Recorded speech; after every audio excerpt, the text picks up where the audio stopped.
Hello,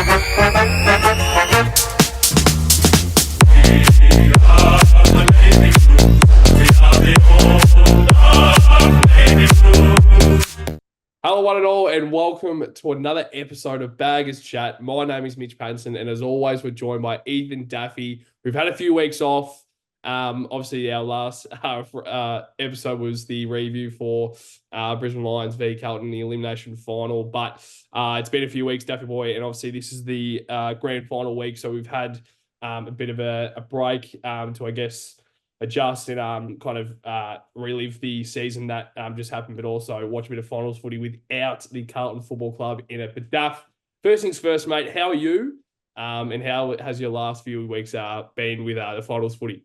No, it's been a good break, like you said. I think we kind of needed it to reassess and not go into the season review too hot-headed, which I think it would have been if we did it a couple of days after that, whatever happened in Brisbane a few weeks ago. I won't touch on that, but yeah, no, feeling good. Obviously, a lot of trade talk around the place.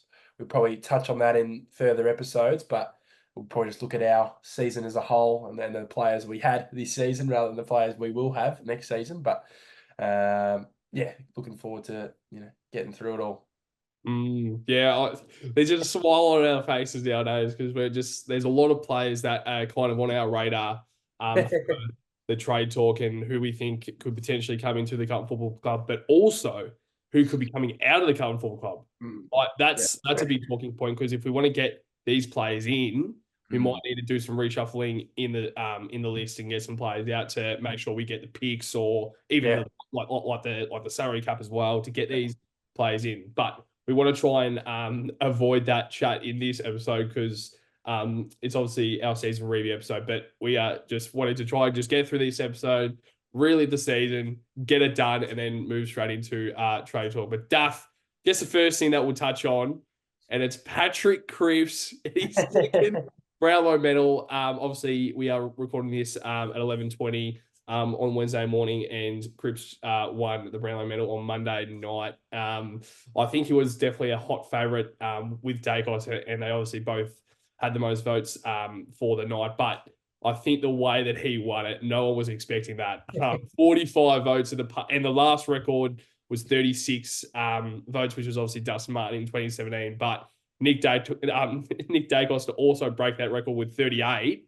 Yeah. But then the winner wins by 7 votes clear. Like 7 votes cleared of the season is pretty much unheard of. But Daff, I guess it was kind of somewhat expected in our minds because we knew how good of a season he had. We knew that it was probably his career best season in terms of disposal use, but also I think overall his season was really good. But your thoughts on his season as a whole, but also the Brownlow medal and him getting 45 votes. What's your thoughts on that?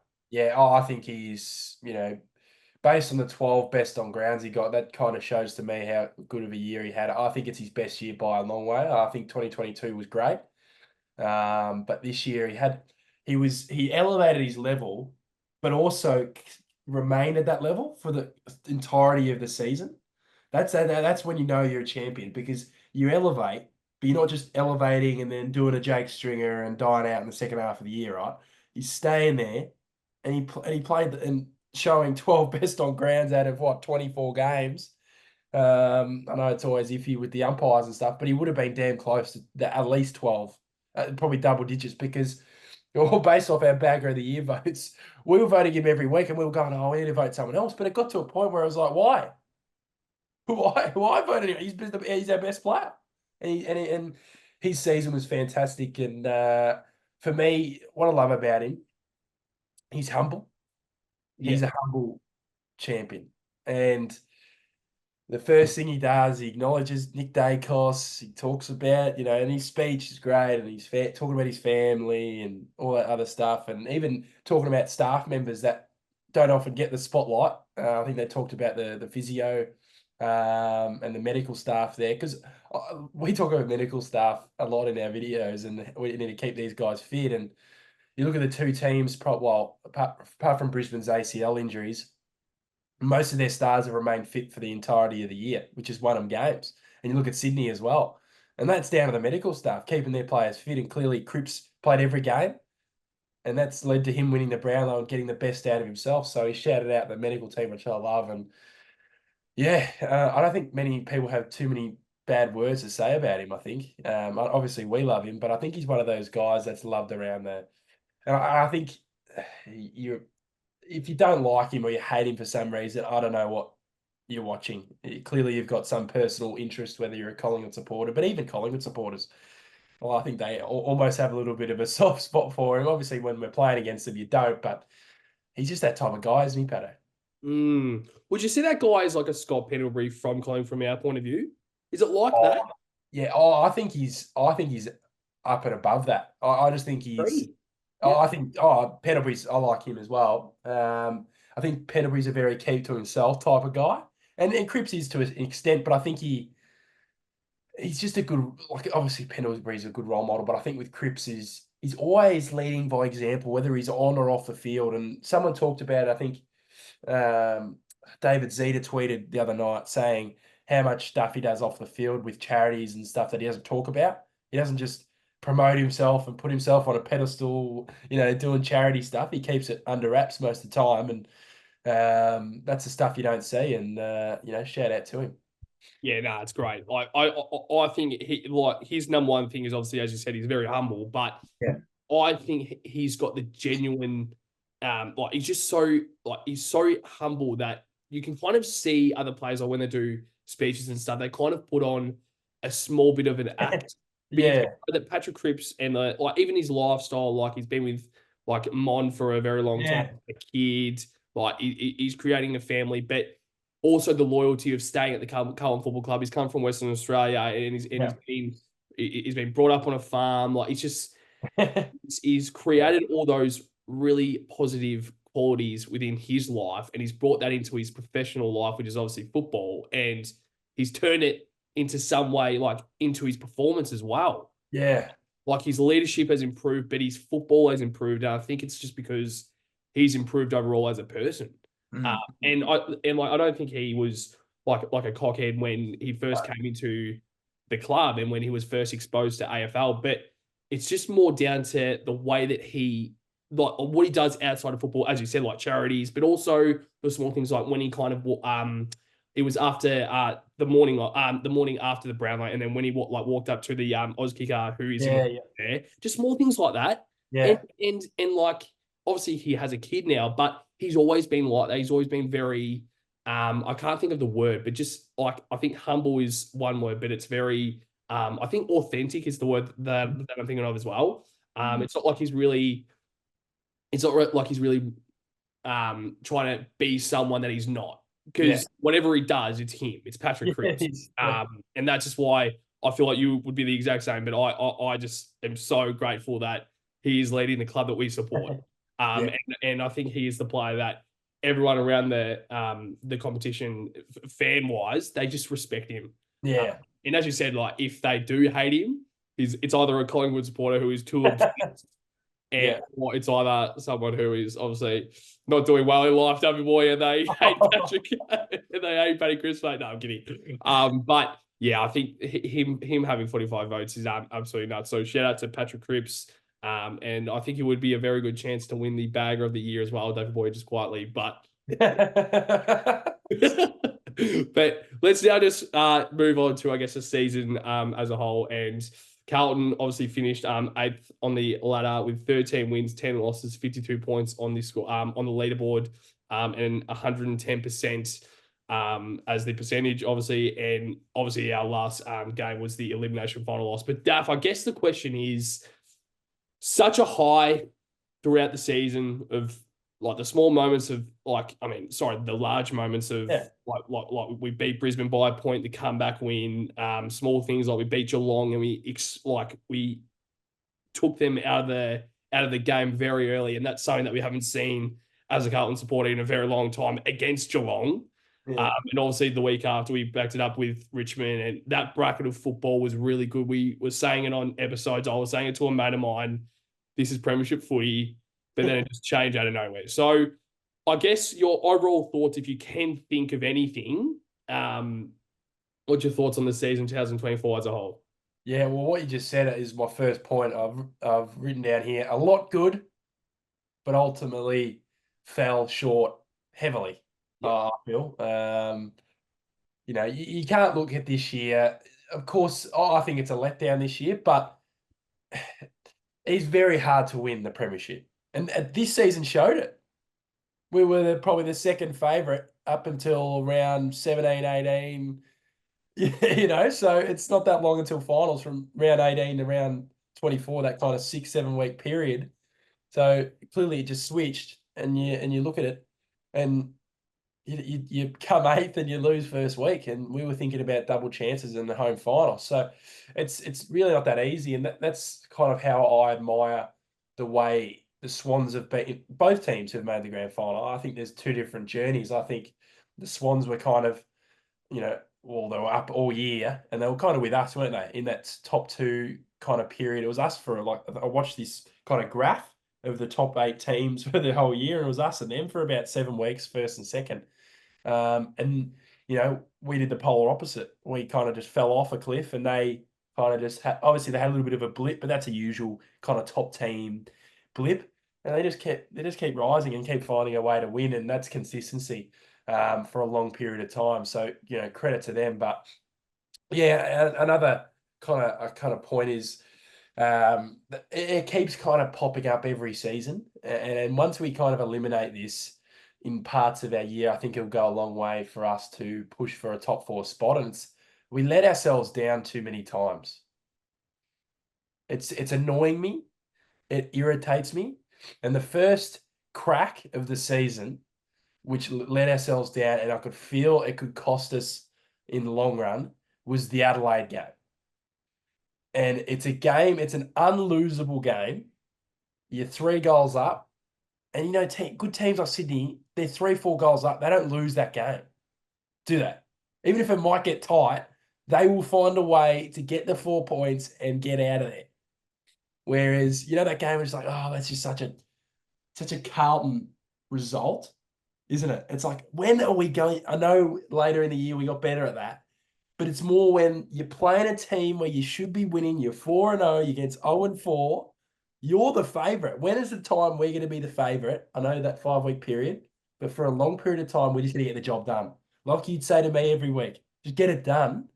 And that game, we needed to just get it done. It would have been 5-0. I know that's not a big picture thing, but it's little cracks. And then, it leads to little wins where we're favourites against Collingwood. We lose that game. You know what I mean? It's just little things that add up to a whole season. And then ultimately, that is the downfall. We let ourselves down the last 5 weeks. So, yeah, that for me is my big thing. And then obviously the last point of my initial thoughts is, for the love of God, this new fitness guy we're getting in, get these guys fit for the whole. There's going to be injuries. We can't avoid that. But the extent of injuries, I think we're the second highest of the last 3 years, which is ridiculous, considering we made a prelim final last year. Get these guys fit for the whole home and away season. Obviously, there's going to be little niggles here and there, 1 weekers, 2 weekers. But I want to see the reoccurrence of Cheras and McGovern's and Sard. Obviously, McGovern was on the park more, but Sard even, I think that impacted his season massively. Thought his second half wasn't as impactful as we thought he could get to. And also, just home and away and final, stay fit. We're just too many ins and outs. And people go, oh, but we can get, our depth's okay, we can bring him in. But it's more about, you just keep bringing in guys.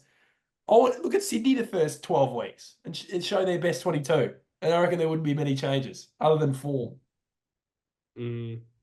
Yeah, that's when I kind of think about it. I'm like, I don't know if that is when you kind of rely on the depth, but as you said, the best sides in the competition, they don't let the depth come in, because the guys that are already in the best 22, best 23, or around that best 26 players, they don't get injured. No. And if they get injured, they have a few weeks off, and the guy might come in and play really well, and then he'll keep him out. But that's just healthy competition, because he's doing everything he can to keep him out. But there's players that do an injury and say expect it to be 1 to 2, and then you're like, okay, well, 1 to 2 is not too bad.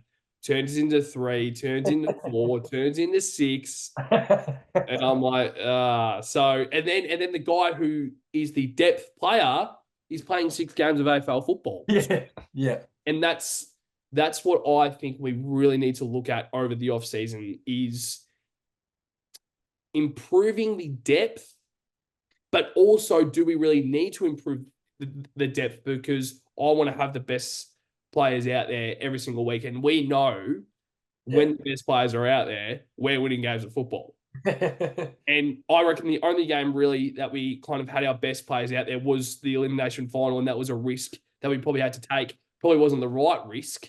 I mean, No.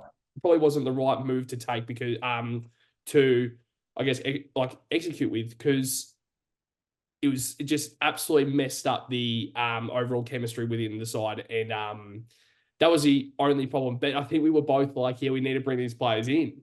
Yeah. But I don't know. Like, I was just like really annoyed that that those injuries happened because they were just two crucial players. And when you mentioned Adam Sard, I completely agree. Yeah. Like he came back obviously to play games and stuff, but He's I, okay. yeah, Was it? It was just not that like we were so sorry for interrupting.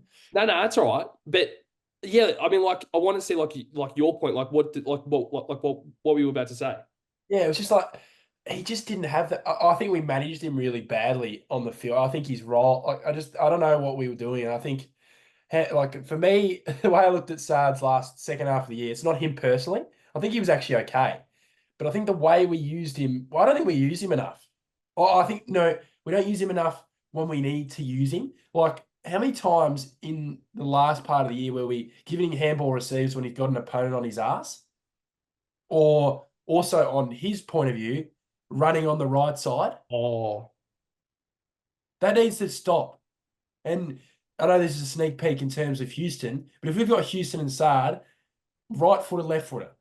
If they can't figure it out then, I don't know if they're going to figure it out. But you know what I mean? It's just and then he has to kick on his right foot, and the kick isn't as penetrating as it should be when it's on his left foot. That's just what the story of his year was at the back end because of his, and he just didn't have that. You know what I mean? I'd like to get him some continuity next year. I think he'd be okay. But yeah, I think your points are valid. I just think your points are valid, and in terms of the depth, and also I don't think we used that depth enough this year. I think these young guys needed to be blooded earlier. Where was Moya? yeah, Where was Finns? Where, like, I know Lord was mid-season, but where were they? What are we waiting for? Like, even that, when we had a couple of injuries, maybe, that dogs period, that kind of round 19 North, and we were just playing, why was Charlie playing injured from that Giants game? He should have been put on ice for 3 weeks after that game. yeah, We knew he was injured. And what happens? He plays, everyone critiques his performance, but he's not fit. He's not fit. He can't play to his ability. So why is he out there? We had the buffer as second place. So we'll risk him in that period when we had the buffer. I'd rather lose the games in the buffer, get him fit for round 21 onwards. And he didn't play the final, Patto. So that's another point in my initial thoughts. Get these guys fit, but also manage them properly. yeah. Especially a guy like Charlie Curnow, clearly wasn't right. He Mm. clearly wasn't right from that Giants game. Remember, he landed on it awkwardly, but he played the rest of that game. And no one really spoke of it, but it just kept building. And look at him now, Pat. He has to have fucking ankle surgery. And he'll be right for preseason. But even just rest him for that few weeks. Just do something. And I think back other players to win us the game. It's almost like they were going, we're too scared to not play. So I think we're talented enough to not have him play for a couple of weeks to get him right. I want Charlie Curnow 100% for round 22 onwards. And that Hawthorn game was just the last straw. Clearly went into the game not right, landed on it awkwardly, and his season's fucked. So it's just it's just not good enough. Management-wise from the coaches, fitness staff who obviously got the flick with Russell. Just get these guys on the park. And also when players aren't on the park, play the young guys. Look at Sydney. Look at Brisbane. Logan Morris is going to play a grand final. And his first game, he played VFL, had Maccas, and kicked 3. And we're too scared to play guys who are in form in the twos. Yeah. With people go, why we don't pick more, his form's not good enough in the twos. He played ones. He was better in the ones. He's that type of player. It's like Jack Martin. He did nothing in the twos, but he's one of those guys you play him in the ones, you kick your 3 goals and win you the game. So it's just, yeah, we're too scared to pull the trigger on certain decisions, in my opinion. Why do you think that is? Why do you think?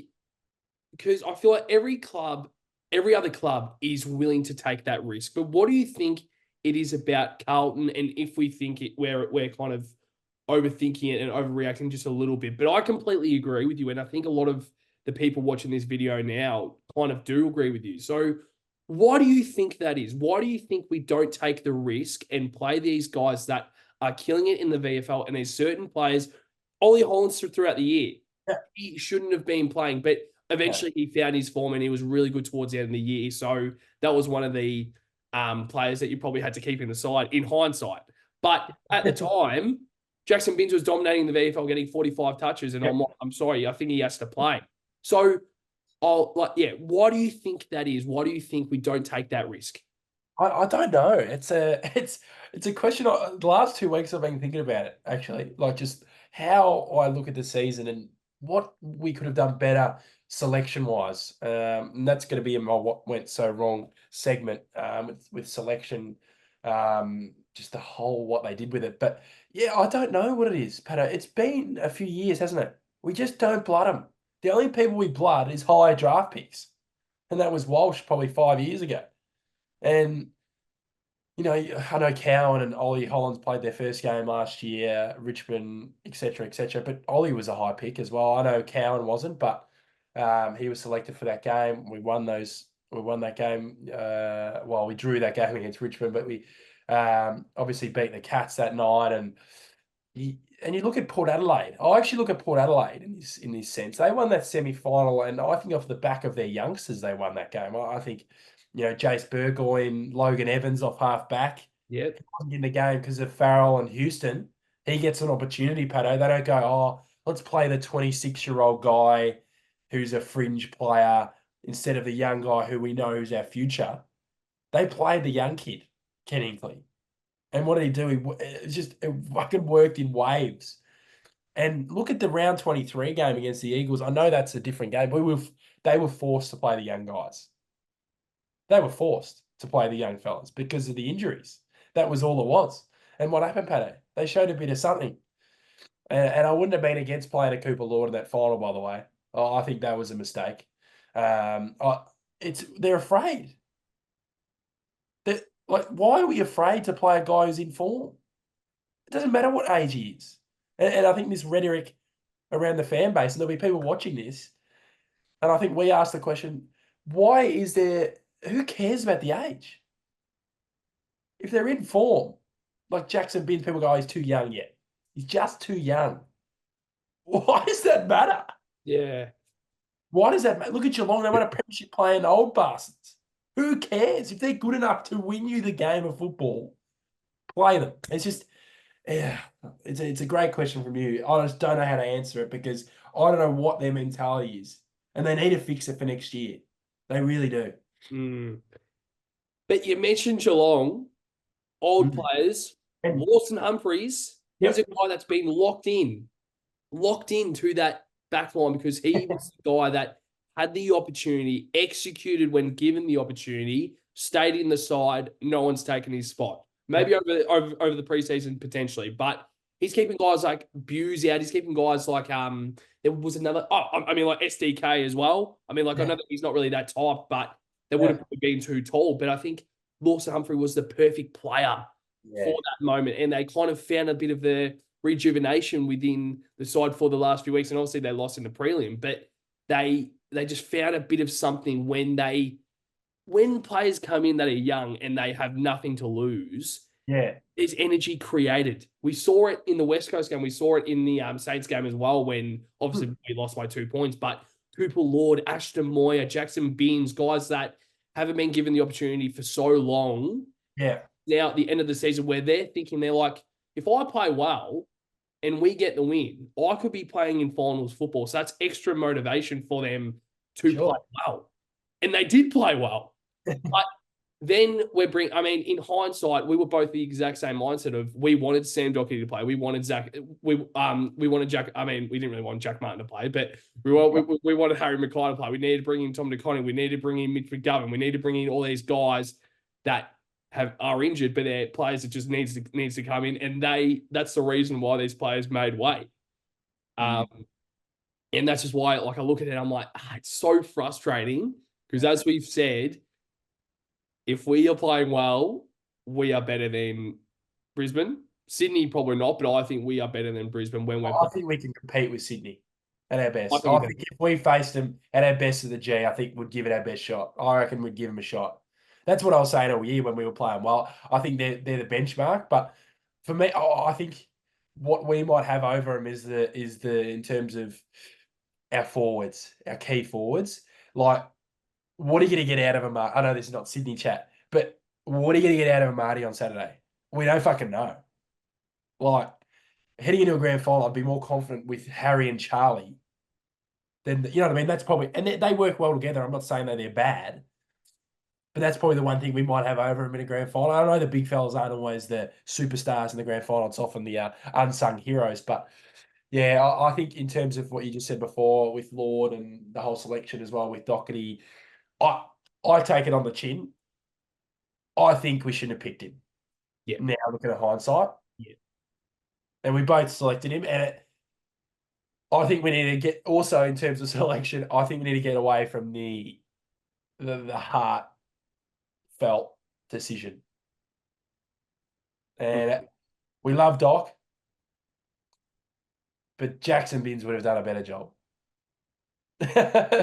It's Doc round one. I'm picking him.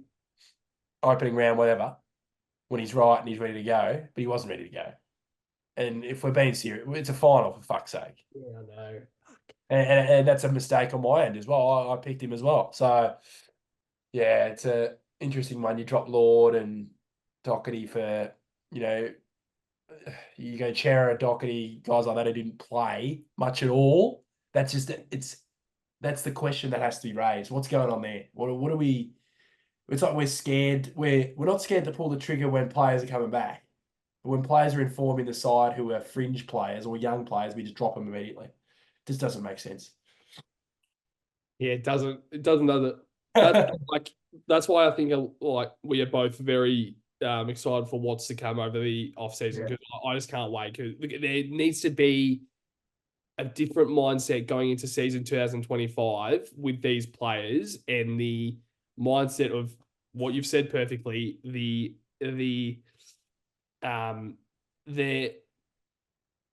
being afraid to play these young players. I could never understand it. I can never understand it. Like even Sydney, that had, I think it was Cleary. I don't know his first name, but I think it was like Caden Cleary, and he came in for Papley to play in that role.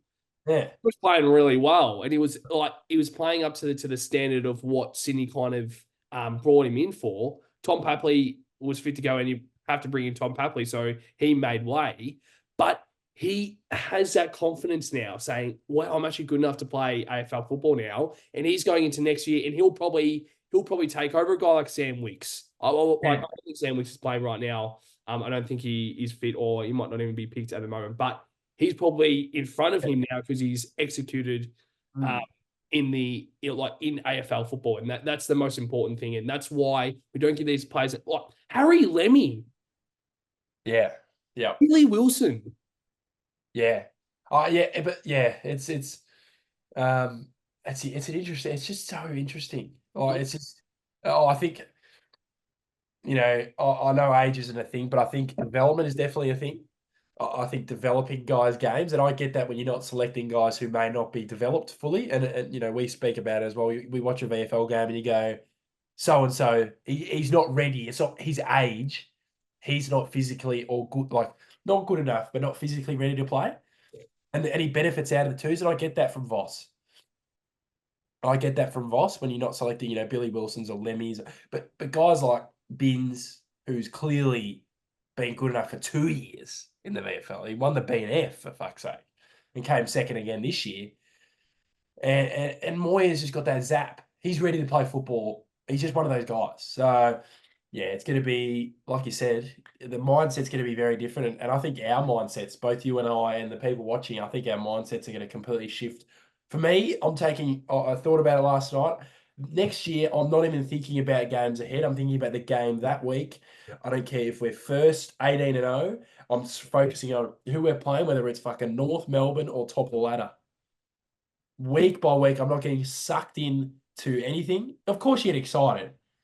Might be in back end of the year where you're going to finish top four and you know it. But I still think a week by week mentality is going to be huge for this group.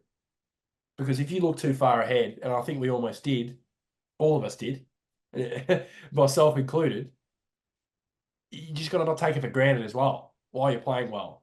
We certainly didn't. But that Geelong game, I remember people going, "Oh yeah, now we'll just go ahead and steam through past everyone." Yeah. It's just not like that. It's just not like that. It's a long fucking year. It's even longer now with the 24 rounds. You got to have your team fit. You got to have your team in form, and you got to win games at the pointy end of the year, which is it's not easy to do. Well said.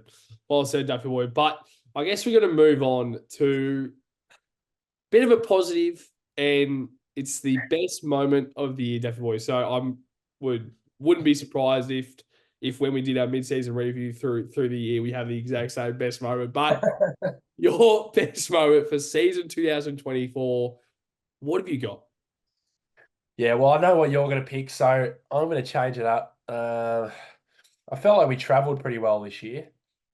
Like interstate games. Obviously, Brisbane was the start of it. Port Adelaide. Where else did we play? We guess we lost to the Giants, lost to Sydney. But I just feel like we weren't going into interstate games just going, oh yeah, loss. Or going in as under. I guess we won gather round as well. I know that's interstate and not against an Adelaide team, but I guess it's still interstate, not at our home ground. So yeah, I thought interstate we were great, and my best moment was travelling. I think opening round was great, but I think the Port Adelaide win was fantastic. That was the first time as probably it got to a point where it was like, okay, that was that streak where it was like, okay, we're starting to put teams away. We're not winning by 5 points where we should be winning by 5 goals. We went into that. It was a neck and neck battle. I felt like we always had the upper hand and we were safe to win that game if we kept going on. And that last quarter, obviously, we kicked 9 or 10 goals in the last quarter, led by the captain, who kicked a couple ripping goals. But it was just that finishing in front of goal. Everyone was kicking goals. It was just an unlike Carlton thing that we've both seen in our lifetime, and to finish off a team away from home, really convincingly, and that obviously led to an Essendon win and led to a Geelong win, and the confidence coming out of that and was fantastic. And it's frustrating talking about it, but at least we had some sort of positive moments that we can build on for next year. Like it a lot. Obviously, we spoke about. I gave a bit of a spoiler before we press record on probably my favorite moment, but I mean, I'll name a few. Obviously Brisbane, that 1 point loss is great. 1 point win was great, but the best moment that I have, me personally, and it's because I was there in person. I think you were there as well. And it was obviously Carlton v Geelong, that 63-point win. And it's not even because we scored 138 points. It's not even because we scored 60. We won by 63 points. I say it a lot, and you actually say to me like, "Is it really true though?" But I think that's Carlton football. But you say we haven't seen it enough. So is it really Carlton football? Which I completely agree with, because I'm like, I think I say Carlton football because that's the way that I want Carlton football to be played every week. Yeah. But as you say, it's like, well, we don't see it enough. It's not consistent enough. And that's when I agree. I just don't think it is Carlton football. But what I love to see in 25 is just the game style being consistent. If we lose, I still want to play well. And that's why I would almost go back to the Adelaide loss. Like, yes, it hurt, but there was still some sort of Carlton brand in that game. And obviously we lost in a freakish loss, and we we probably don't want to do that every single week, but that was like, but it's not like a loss where it was like Port Adelaide. Yeah. And then the week out, I think the Pies game was a little bit better, but just that Port Adelaide game was Even the North Melbourne game the week before was like, so but that game, Carlton v Geelong, I remember saying it to my mate Jacob that I go to the game with most games, and I said to him, I'm like, this is a premiership team. This is a premiership side. This is premiership football. And my golly gosh, the MCG gods in that stadium just kick me out the bum. Say, you know what? Fuck you. I'm going to give you the win next week against the Tigers, but after that, you're going to have a living hell. And I'm like, thanks, mate. But yeah, 63-point win against the Cats was obviously my high moment and probably my best moment. Me personally being at the game was absolutely fantastic. But Duff, I guess to move into a bit more of a heavy segment, and we've obviously touched on a bit already, so I don't really know where this is going to go, but I guess what went so wrong in season 2024? So we'll really go off round 17, and once again to that quarter time huddle against GWS, to obviously the finals, week 1 elimination finals. So I guess if you can explain it, or if you have anything else to add, what do you think went so wrong in that bracket of football? Yeah, well, I think there's a numerous amount of things. I think we've touched on a few. Probably, obviously fitness was huge. I think management was huge of players, selection was huge. So they're probably the main contributors.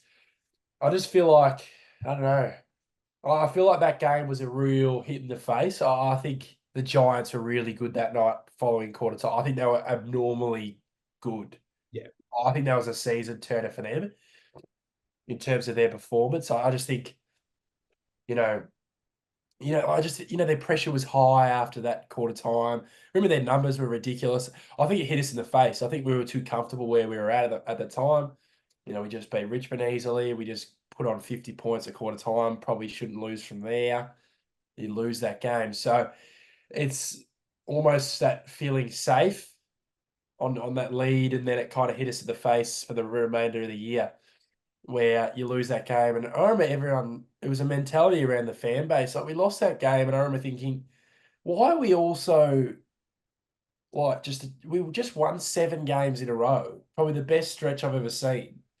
And you lose a game to a team that's just hit us in the face. And, good on them, they were better than us for longer periods of the game. I know that we beat them in the first quarter and almost pitched at the end, but the mentality just rang around it was like one loss.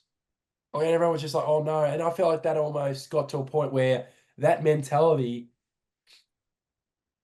got into the playing group a little bit. Where Yeah. I'm like, oh, maybe we're not as good as we are.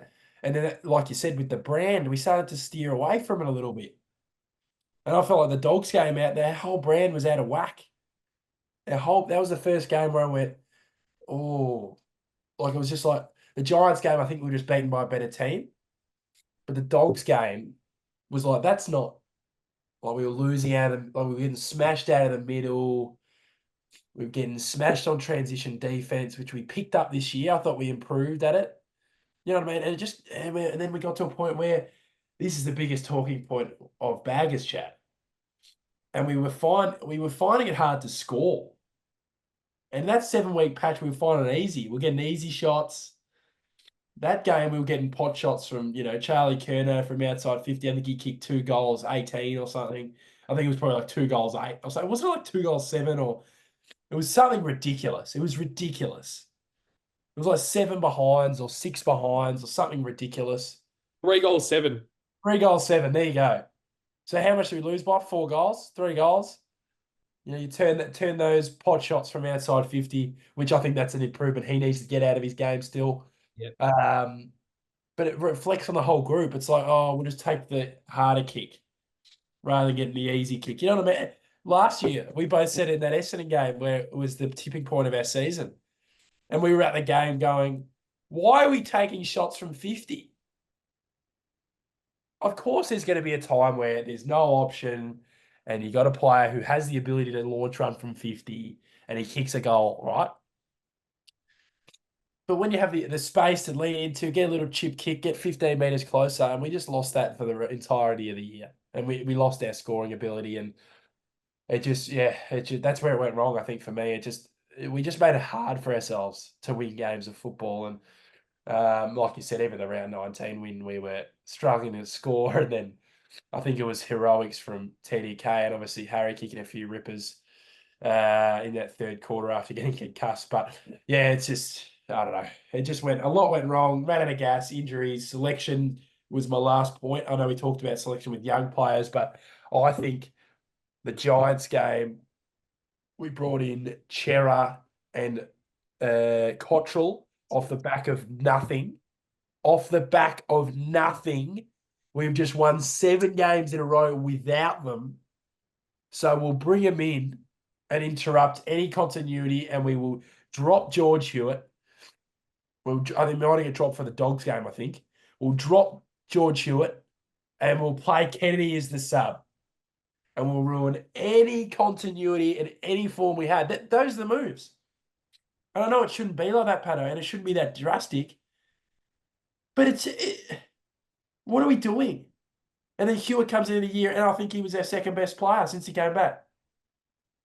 And we drop him after dominating in that 7-week period to bring in Cottrell, who hadn't shown any sort of form for the entirety of the year, apart from maybe the Freo game, where he won us the game. And I know Chera's a superstar, but what are we afraid of playing him in the twos for? I reckon as Chera, I'd be thinking, I wouldn't mind playing twos, getting me hands on the footy for a few weeks, and then I'm right for around 19, 20. I'm not saying not play these guys, but they just come back from injuries, and their form is not good enough. That's another thing. We're afraid to play the young fellas, and we're afraid to not play Chera, who's on the high pay grade. We're too hot. It's like, our fans will go, oh, why are we playing Chera in the twos? Why are we playing Hewitt in the twos? Exactly. It's almost disrespectful to those two players. I know Kenny's obviously, there's a whole thing with him right now, and I think that's just due to list size, and I think we have too many of the same player, and I understand that. But with Hewitt, he took that personally. I think he took that personally, and I think his last bit of the year, I thought he was superb in the final. Yeah. It just left a bad taste in my mouth doing that stuff. I'm not a big fan of that. Well, it all started in the Richmond game when obviously George Hewitt was the sub, and obviously you can't think that. And that was obviously a wet. Was it a wet game? It was raining. Yeah. So it was just weird, wasn't it? I remember you messaging me going, Hewitt's a sub. I went, what? Yeah. But then I was like, okay, Richmond, maybe we're just resting him. Yeah. At the Richmond game, and then next week we got the Giants. But then it just like we just ended up phasing him out of the side. What's going on there? Yeah. Because I even looked at the emergencies for the Tigers game, and Tom DeConning was still the emergency, and I think he was meant to. He was like, I think that was the game when he was like meant to play.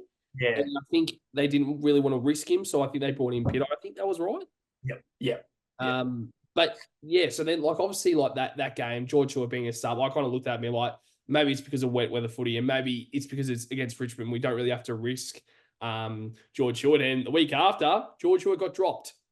So he was in the emergencies against the GWS Giants. And obviously Tom DeConning came back in. The sub was Matt Owies for that game. Matt Cottrell was listed on as half forward. Adam Chera was in the guts, but yet he was still playing half back. Do you remember that period when he was playing half back? Oh my god! Drop Hewitt, right? The midfield ball for the guy who hasn't played, and then we'll play him not even in the middle. So what are we dropping Hewitt for? So you drop it a mid for a half back, in a sense, Patto. And then in the final, we'll put him back in the middle. Okay. That's another what went so wrong, I think. I think you brought up a great point. Oh, it's so frustrating. Like, because then I look at the Dogs game, George Hewitt emergency, Matt Kennedy sub. That's what I said. Those were the 2 games that we had the buffer in second. We were 2 games clear, and we fucked it up. We should have won. Like, let's be real. We should be beating the Dogs. And we fucked it up. How many opportunities did we have that last quarter to win? But we didn't have the guys in there who won us the games. I know the team was good enough, but like you said, with that period, we're playing guys like Hollands out of form, Ollie Hollands. But we're rewarding him, but we're not rewarding the hard ass Hewitt who gets 25 a week, fucking lays 50 tackles, gets 700 contested possessions, and just goes on about it. And like you say, George fucking Hewitt, because he just gets the job done. He has, like I say, for most of the year, has no social media. That's the number one point for me. He's not flashy. He's not flashy. He gets the pill a lot, and we're dropping him. So it's just, I know they're trying to figure out the midfield mix, but I don't think that was the time to do it. You do it against the North Melbourne, maybe, where you can get away with winning the game and maybe going, oh, maybe dropping George wasn't great. We got Giants and Dogs, who are, teams pushing for the 8, and we're experimenting, Patto. What's going on there? Why are we experimenting when we were second on the fucking ladder? That's what that's winning games. Yeah. Killing him. Like we were beating Geelong by 63 points, the Tigers the week after I don't even know how many points it was. I think it was 60 points as well. But I can never understand why we changed the formula. You can never understand it. Like, change the formula when there is a reason to. And say if Lockie Fogarty in the forward line is not playing too well, he's kind of lost his pressure, and Jack Martin's playing in the VFL for 3 or 4 weeks, dominating. That's when you make a change, because it's a like for like sort of, because you know that Jack Martin will come in and kind of apply the pressure. But I'm just like, I never understood it. And you had like Walsh, Hewitt, Cripps in the middle.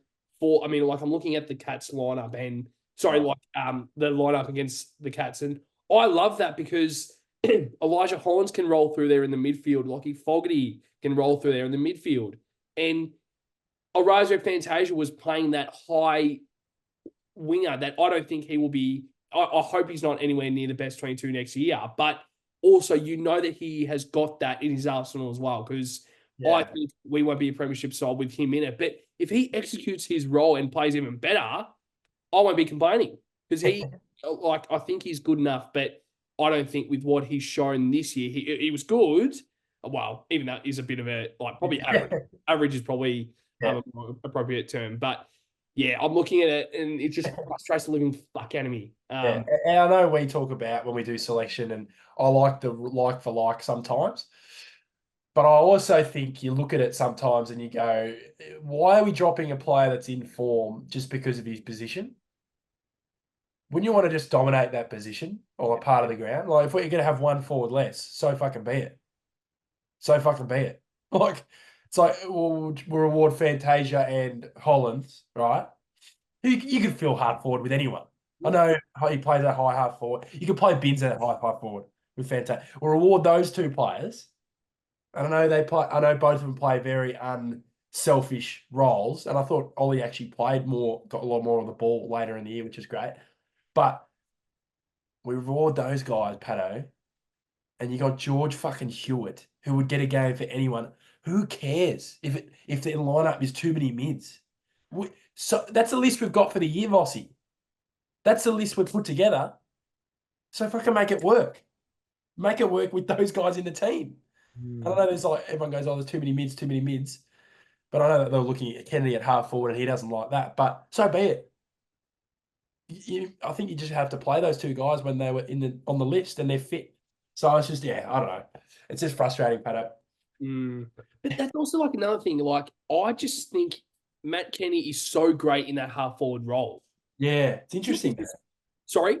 It's interesting that he doesn't want to. Well, clearly he wants to play inside mid somewhere, and he would. Yeah. Easily. But I just don't think he would get into it for us. Well, unless we got rid of someone else. But I just don't think we are doing that. Yeah, continue, sorry. Sorry, no. But I think it's also I really like him as that half forward. Even if it's just something about him. I think he provides a little bit more ahead of the ball. It's just something about it. And I think it's just because I've got the mindset of you've got Cripper, you've got Hewitt, you've got Walsh, you've got Chera, you've got Elijah that can go through there. You've got Cooper Law that's developed well. You've got a few players there, but I'm looking at it and I'm like, we don't have that point of difference. And I look at it, I don't know why, but I always look at the lineup and I always want a certain structure to be the same. So if we've got if we've got 6 in the back line, I want to have 3 talls, 3 Yeah. smalls, and another small on the bench. That's a Yeah. structure that I like to go with. And I always look at it, and I feel like when, say, like even Adam Sard gets injured, we bring in like a tall or we bring in a mid, and it just fucks Yeah. up the structure. And Mm. and you play Adam Shearer, who plays half back, but he's that midfielder that plays behind the ball. Like, no, Yeah. that's because you're kind of covering, like, he still gets the ball, but he's getting the touches that Adam Sard or Nick Newman would get.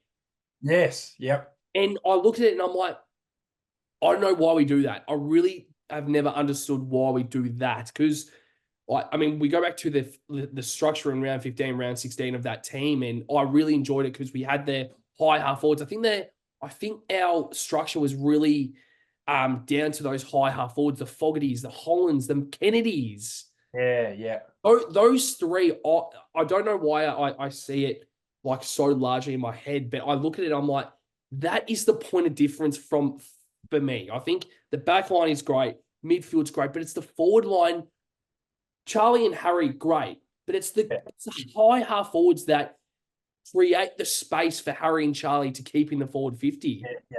Because they get up and say, if the midfield group isn't doing well, you can rely on Kennedy, you can rely on Fogarty, you can rely on Hollands. Yep. Those are the 3 that I'm like, I think, I don't know, like that's why I'm really looking forward to like the team lineups of what you want to, like what structure you're going with and what structure I want to go with. Because I'm just so intrigued because every team I kind of look at their structure. Like in Brisbane, kind of changed their structure with Logan Yeah. Morris playing as that third tall. Yeah. And they probably were lacking that Jack Gunston last year as that third tall, and they kind of went with Joe Danaher and Eric Hipwood for the 2 keys. But then they realised, like, nah, I think we have to play a third tall, and that's why I think we're kind of lacking a Jack Silvani. Yes. Yep. And Absolutely. I think that's why Kennedy will be out the door. yeah, right. So I think I'm not saying I would love him to stay. Yeah. But I think list wise, if we're looking to make some plays, like you look at Houston Haynes, I know this is not trade talk, but you got to open. Our list spots are tight. Whether the salary cap is tight or not, it's the list spots too. Yeah. You actually have to make way of a few players. And if we're going to be, clearly we're not good enough, and we're both saying that. So we've got to restructure. We can't just be, oh, I love Bam Bam, I love Owies, I love, Chugga, whoever. It's a brutal game. Yeah, it is. Yeah. If we lift up the cup next year, we're not going to be going, oh, what about fucking Owies? You know what I mean? Like it's a business in the end. And the business of winning, hopefully they're in the business of winning our football club. Because that clearly hasn't been the case for a lot of years. But the last few years, they seem to be on that path to looking to win games. And yeah, it's like you said with Logan Morris, I think he's a point of difference for them. Yeah. He plays, obviously Joe's their best forward. Hipwood's hit or miss, but also with Logan Morris, he can cover Hipwood a little bit for his fuck ups. I think Logan Morris will be a better player than Eric Hipwood. I think he just looks good, and they're willing to play a young fella. Look at Kai Lohman. See, He's winning them games. He's exciting. We need like more of that. Why don't we pick him for the Giants or Dogs games? Maybe if a few guys are tired. Why are we afraid to pull the trigger? And if we pick someone higher this year, whether it's pick 11 or 12 that we might be getting, seems like we're going to keep pick 11 and hopefully still get Houston through the door, which will be an interesting situation. But if we can keep a high pick and we use it on whether it's a young mid or a young forward, a young small forward, why aren't we just blood them early if they're good enough? Because it's a point of difference. Start of the year, everyone goes, who the fuck is that? I remember mid-year everyone going, who the hell is Logan Morris? And now they know. They're not ready for it. I think we're just too predictable at times as well. And I probably my last point on this, and it's the Hawthorn structure of the forward line. Nick Watson is in his first year, and he's providing a point of difference in that forward line. I'm not saying the reason for that success is down to Nick Watson. I think it's down to a lot more than that. But he needs to be a part of that mix next year because he's so important and he's so crucial. Yeah. It's his first year. He's young. So I just can never understand when you're on an AFL list, you should be capable to go out and execute. It doesn't matter what age you are. It doesn't matter if you're 18. It doesn't matter if you're 35. Yeah. But out of the 35 and 18, yes, the guy might have 200 games of experience. This guy doesn't have the experience because he's too young. Yeah, exactly. Almost like him to play. See what he's got. Yeah. It's just so frustrating. Oh, I think in terms of draft, I think your point's exactly right. But in terms of the draft, we need to get in the top 15. Yeah. Because we've traded out our top picks. We need a top pick, and then next year, obviously, we got the father son of he looks good. Cody Walker looks good. He looks like a draft play first year, mid half forward, kicks goals, nice. So obviously they'll be looking to get points for that this trade period as well. So if anyone sees any random trades, everyone goes, "Oh, why are you trading pick 30 for future third?" That's why. That's why. So, but anyway, in terms of the young players, if they show the form in the twos, pick them. If they don't pick them. Simple as that. If they show form, doesn't matter. Like you said, if they're 18, fucking 25, 28, 32, 58, I don't care. They've got form and they're good enough to play for Carlton Football Club and impact now, get them in. Quickly, pick 11 if we keep it. What is the player that you want to see us get? It looks like the way we're looking like we've getting rid of a small forward. So we're backing in Motlop and Durden. Obviously, they're very young. I think Motlop's the one to back in. I think he's all right. I think he's proven enough, especially in the big games last year. Get him a full preseason because he missed too many games this year. Do you look at a small forward? I think, is it Joe Berry or something? Yeah. He's a young guy, pick 11 around there. Either that or a young mid.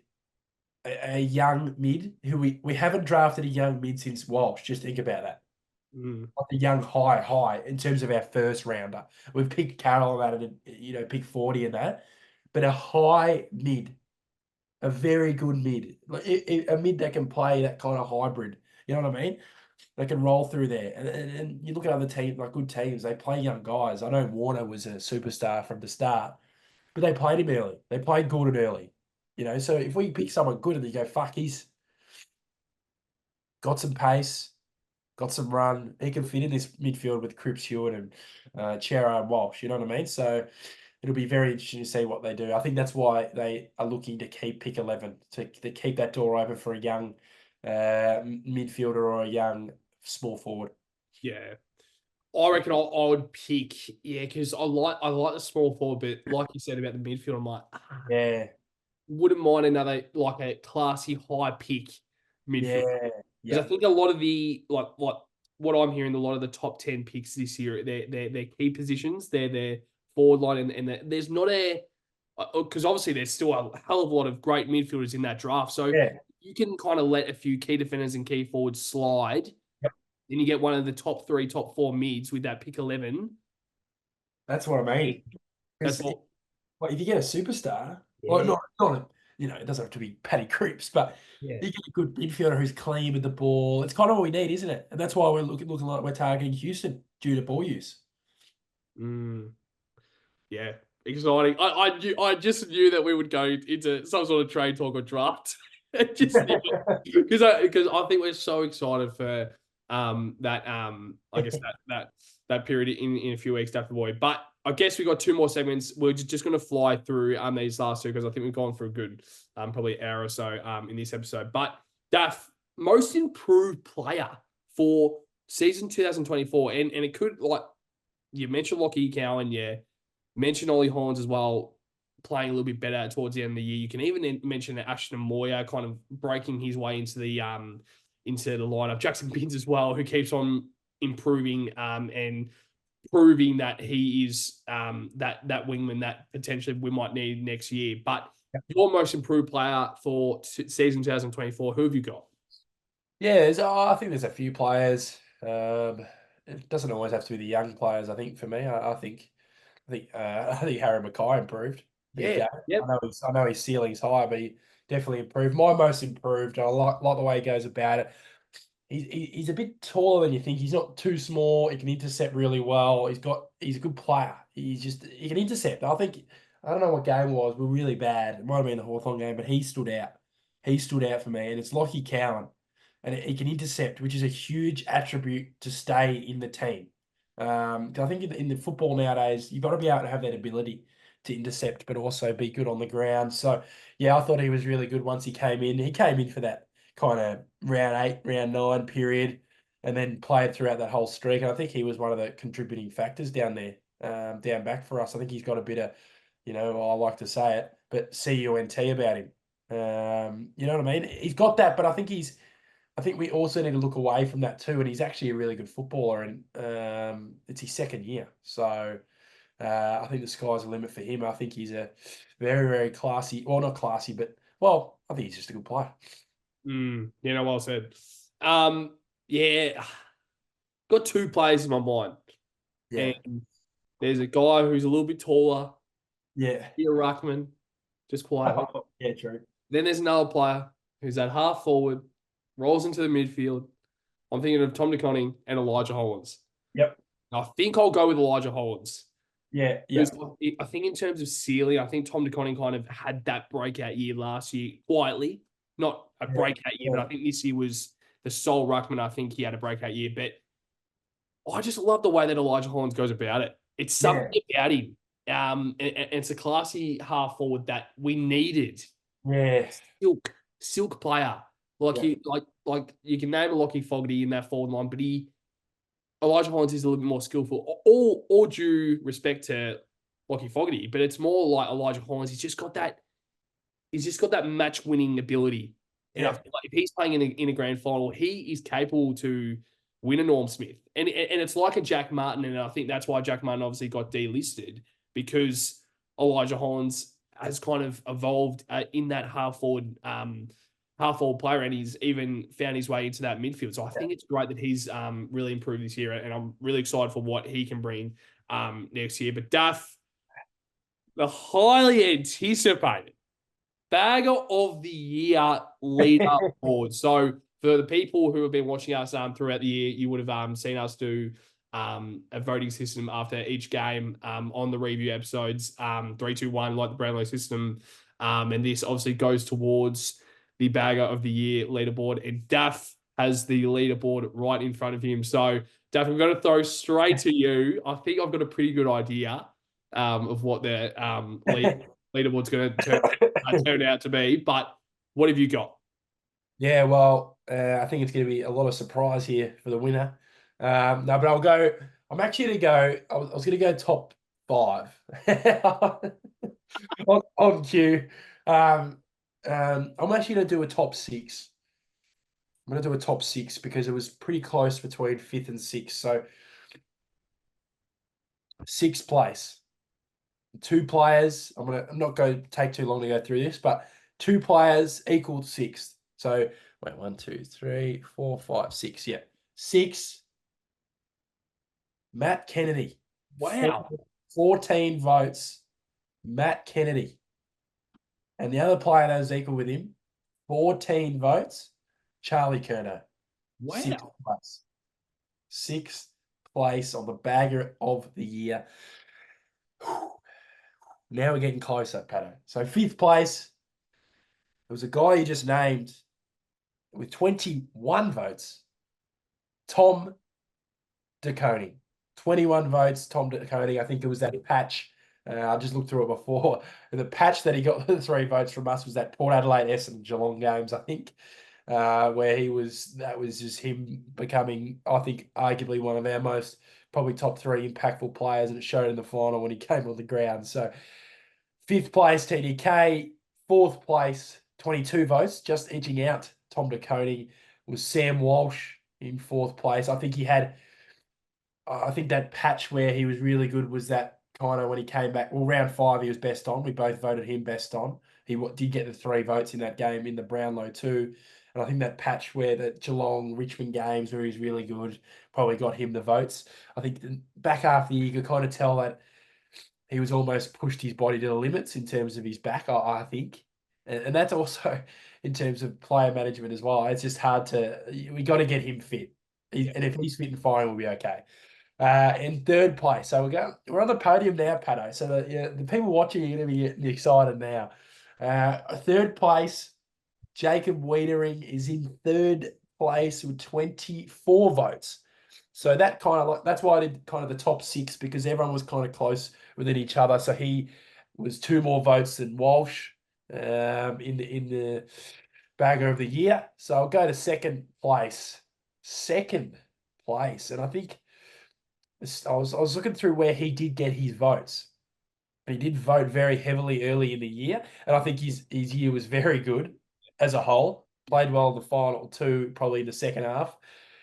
Harry Mackay just edged out Wiedering, and that was two votes differential, so that was close. So that kind of top five-ish was close.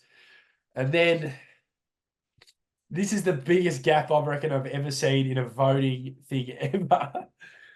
This is the biggest gap, and I'll tell you the gap before I name the player. And clearly, Patto has done a sneak peek. If you're watching it on YouTube,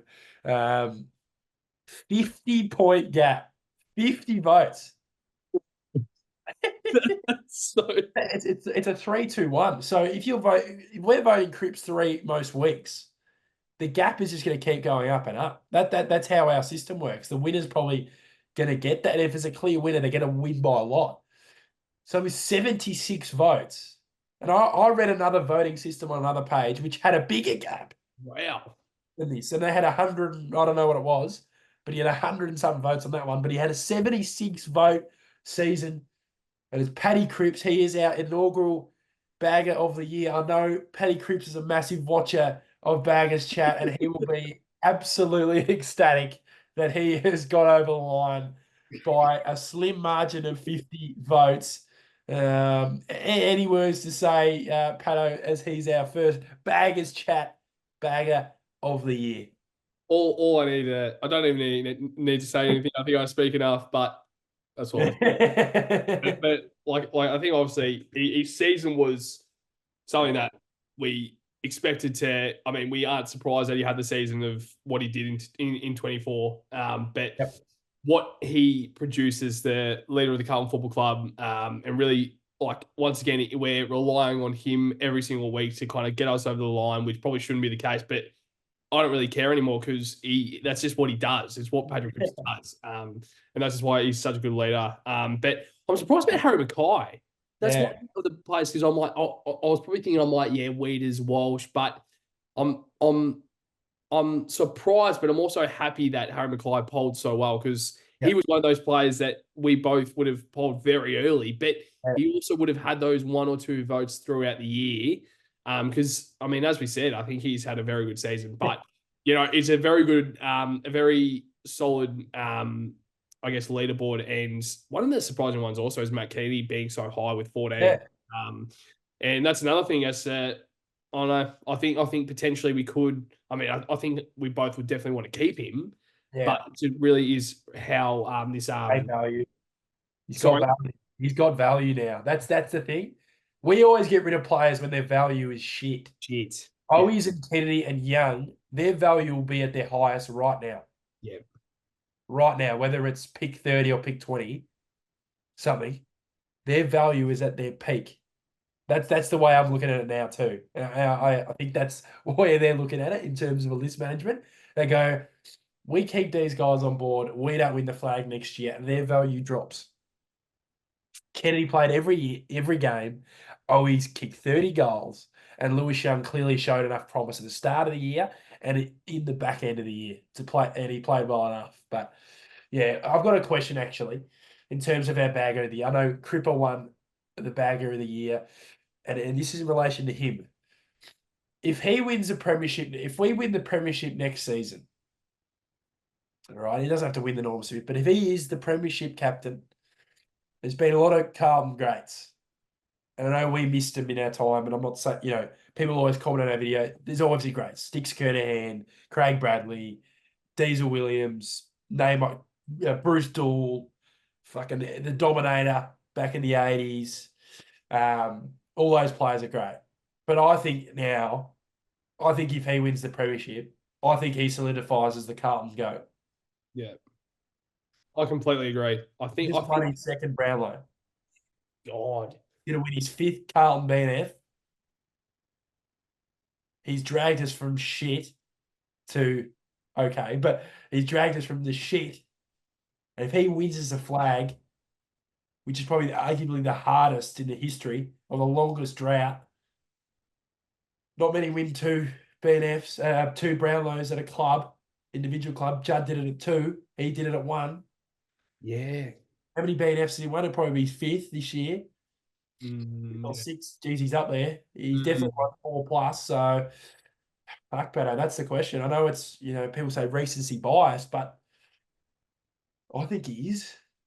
I think even without the premiership, almost. Yeah, The premiership solidifies it. yeah. I think like it's so tough because to say the Carlton great, like there's so many generations, as you said, and I feel like we are so like recent bias and the like that's kind of the only player that we've really known to be like, oh, Yeah. he's a superstar. He's a legend of the club. But I just think the awards that he's won, like even the Yeah. MVP, like the coaches Yeah. awards, all things like that. I just think he is the greatest Carlton player if he does get the premiership medal. Yeah. Um, but even without, yeah, Yeah. without it, it's probably tough. But God, I think now, I think he's almost solidified it with the bagger of the year. yeah, That bagger of the year. yep. I think that was the last award he needed to tick off.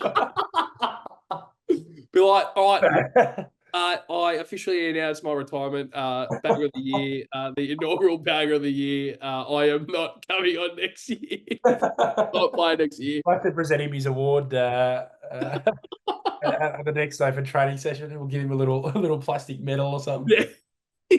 I'll give him that, mate. And then I'll cross that out and be like bagger of the year. Give him his own fucking stubby holder. No, but like I think overall, we are so grateful to have Cripps, not only just on our team, but as the leader of our club that we support, as we mentioned throughout the episode as well. But Daph, obviously that was our season review episode for 2024. Yeah, so many highs, but so many lows as well. One of those roller coaster of years, and I'm so over the roller coaster years.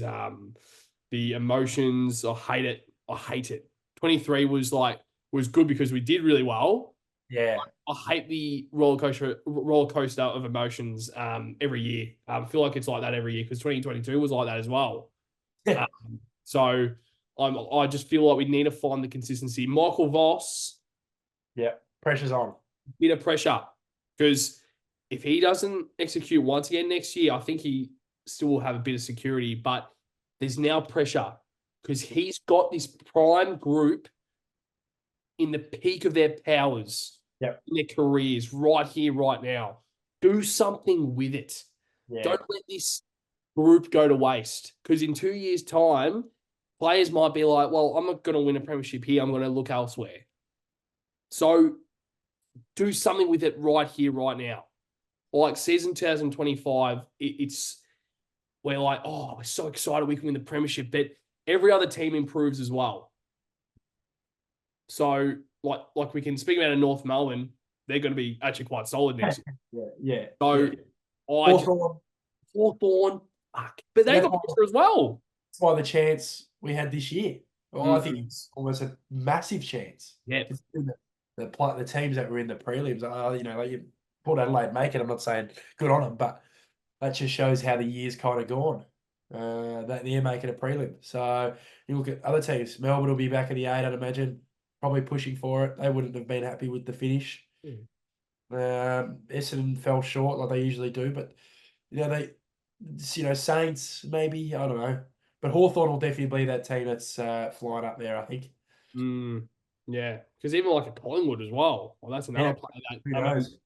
They're obviously interested into Harry Perriman as well. So I don't know what that means. I don't think he's a world beater, Daffy Boy, just quietly. But All due respect to Harry Perriman, though, if he requests a trade to the Carlton Football Club, I'll be happy. But Big one though, isn't it? yeah, it is. It Like, is.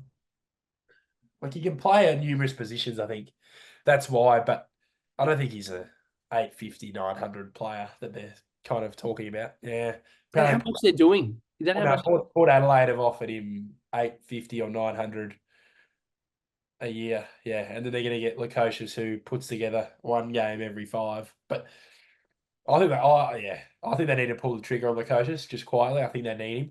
I think him and Georgiades would be nice. Yeah. Get rid of fucking old bastard at Dixon, which I think cost them games this year. But anyway, yeah, Vossi pressure's on. I actually back him, to be honest.